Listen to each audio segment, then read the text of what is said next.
The plea and case management hearing for the man charged with the 2021 murder of a female accounting clerk, Khanice Jackson, has hit another snag. High Court Judge Vinette Graham Allen called off the hearing because the accused, Robert Fowler, is unwell. Raquel Porter has the details.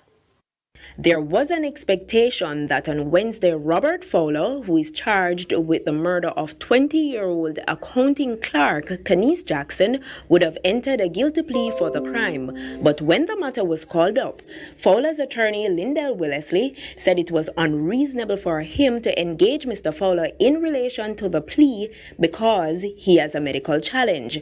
Mr. Wellesley told the court that he visited Mr. Fowler yesterday and indicated that his client had not received medical attention ordered by the court since 2021.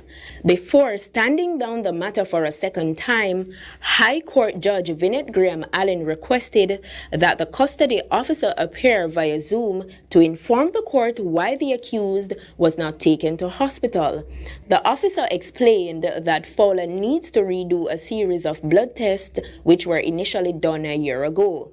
The tests are to be done at the blood bank on October 31. The judge then pleaded with the custody officer to ensure that the accused gets the requisite medical attention. I beg you, please, sir. This is a human being, notwithstanding that he is in custody. He is a human being that needs to be attended to by a doctor.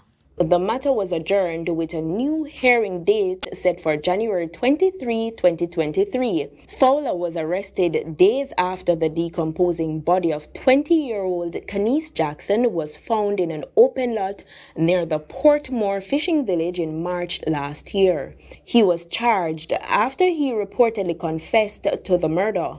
Raquel Porter, TVJ News.